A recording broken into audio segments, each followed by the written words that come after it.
Thank you to USC Annenberg and the Norman Lear Center.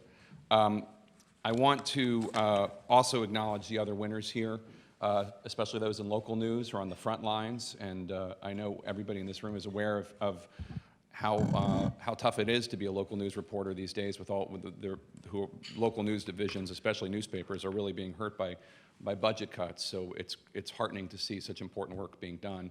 And then also, of course, my dear friend Chuck Todd, with whom I share this award.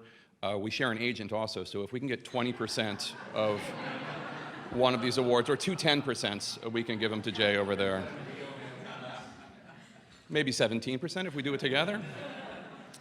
Obviously, I didn't do this town hall on my own. There is a huge team of individuals at CNN, some of whom are at this table over here, but most of whom are not here. And as we all know, journalism is a group enterprise, and even though my face is the one that gets the darts or the applause, it is a whole team effort, and everybody at CNN really pulled their weight to make this happen in such a short time. But honestly, this award is not about me, and it's not about CNN at all. It's about the 17 individuals who lost their lives that day at Parkland, unless we forget who they were. Alyssa Ahaldef was 14 years old. She played soccer, and she attended Camp Coleman, a Jewish sleepaway camp. And Scott Bagel was 35. He was a geography teacher. He was killed ushering students back into his classroom. He saved lives that day.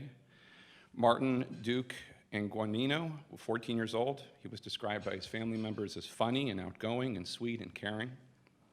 Nicholas Dorit, 17. He'd been recruited for the University of Indianapolis swim team. Aaron Feist, 37. He was an assistant football coach. He was killed throwing himself in front of students to protect them. We all know Fred Gutenberg now a little bit. Of his daughter, Jamie, 14, he wrote, quote, "My heart is broken.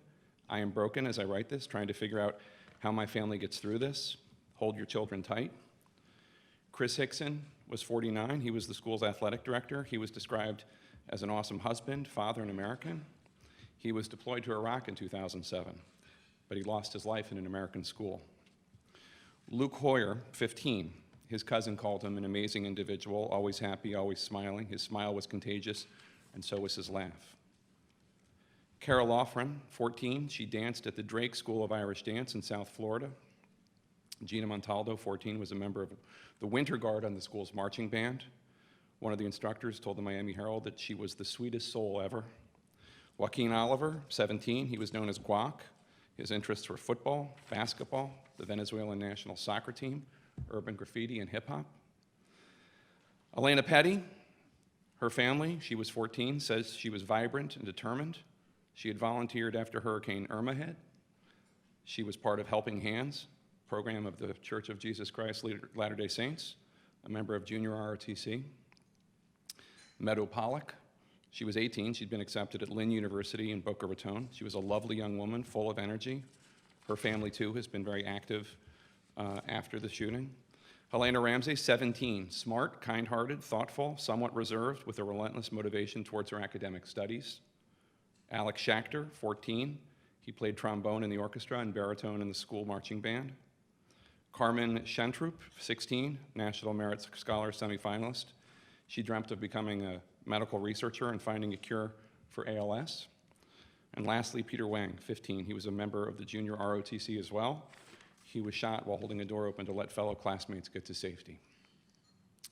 It was just a few days after the shooting when a leader of the community called me and asked if CNN would come to Parkland and hold a town hall. He said the community really needed it. We talked about it a lot internally. Obviously, that is very soon to be doing a town hall, but they wanted us to do it. There was a lot of emotion in the room that night. It was very, very raw and very, very emotional. Some people later said that they had said things that night that they regretted, but I think it was in its purest form an opportunity for this one community to speak truth, raw as it was, to power, to show the world what they felt at that moment. I know that I speak for everybody at CNN when I say that we were honored that they asked us to help them share what they were feeling, to be the conduit.